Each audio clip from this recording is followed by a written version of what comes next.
আসসালামু আলাইকুম এভরিওয়ান। আজ কয়েকটা যাবত আমার বাড়ির দুইটা তিনটা মেয়ে হাঁস একসাথে মারামারি করতেছে। যেহেতু ওরা ডিম পাড়তেছে, ওদের ক্যালসিয়াম একটু কমে গেছে। এই মুহূর্তে ওদেরকে খেতে দিতে হবে যে ক্যালকি প্লাস। এটা কিন্তু প্রতি 1 লিটার পানিতে 1 গ্রাম ওষুধ দিতে হবে।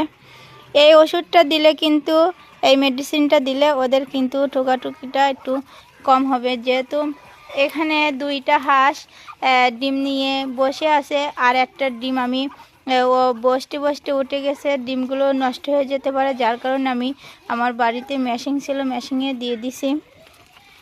আমার এই যে মেয়ে হাঁসগুলো এরা প্রায় মারামারি করতেছে, আমি এই কারণেই এদের এটা দিতে যাচ্ছি। আর আপনাদের বাসায় যদি কোনো ডিমের খোলা থাকে, সেটা গুঁড়ো করার পরে সেটাও খেতে দিতে পারেন। যেহেতু ডিমের খোলা দিলে গুঁড়ো করে ওদের ক্যালসিয়াম যোগায়। ও থেকে ওদের যে সময় ক্যালসিয়ামের অভাব পড়ে কিংবা কোনো ভিটামিনের অভাব পড়ে, ওরা কিন্তু ঠোকাঠুকি করে আর একের অন্যর ওপরে হিংসা বাড়ে, একের ওপরে ঠোকাঠুকি করে, তাদের মানে জখম মতন করে দেয়। এত পরিমাণ মারামারি করে যাতে করে ওরা নিজেরাই অসুস্থ হয়ে যায়। মাঝে আমার একটা হাঁস রাত্রে কিন্তু এরম ঠোকাঠুকি করার কারণে অসুস্থ হয়ে পড়িল।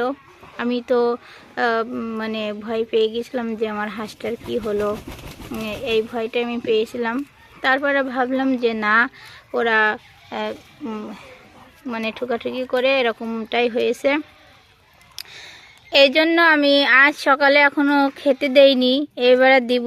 তার পাশাপাশি পানিতে মনে করছি যে ক্যালকি প্লাস এই ওষুধটা আমি দিয়ে দেবো, মেডিসিনটা। আপনারা আপনাদের বাসায় যদি হাঁসেরা এভাবে ঠোকাঠুকি করে, অবশ্যই কিন্তু এই মেডিসিনটা ওদের খেতে দেবেন। দেখবেন আপনার হাঁস আর এরকম কিন্তু ঠুকাঠুকি করবে না। আমার যে বাড়ির তিনটা মদ্দা, তা থেকে দুইটা মদ্দা দেখেন কিভাবে গাটা ফোলাইছে এবং মারামারি করার পরিস্থিতি নিচ্ছে। যে দেখেন, আমি কিন্তু ওদের উঠানে ছেড়ে দিছি, এরপরে ওরা চারিদিক থেকে ঘোরাফেরা করতেছে আর আমি ওদের সাথে সাথেই হেঁটে হেঁটে কিন্তু ভিডিওটা করতেছি। আপনাদের ভালো লাগলে অবশ্যই আমার ভিডিও দেখে সাবস্ক্রাইব করবেন। আর আমার এই যে মদ্দাগুলো কিন্তু পারফেক্ট মদ্দা, এভাবে আপনারা কিন্তু ভালো মদ্দা দেখে হাঁসেদের সাথে রাখবেন। প্রতিটা ডিমেই কিন্তু বাচ্চা চলে আসবে ইনশাল্লাহ। সবাই সুস্থ থাকুন, ভালো থাকুন। Thank you.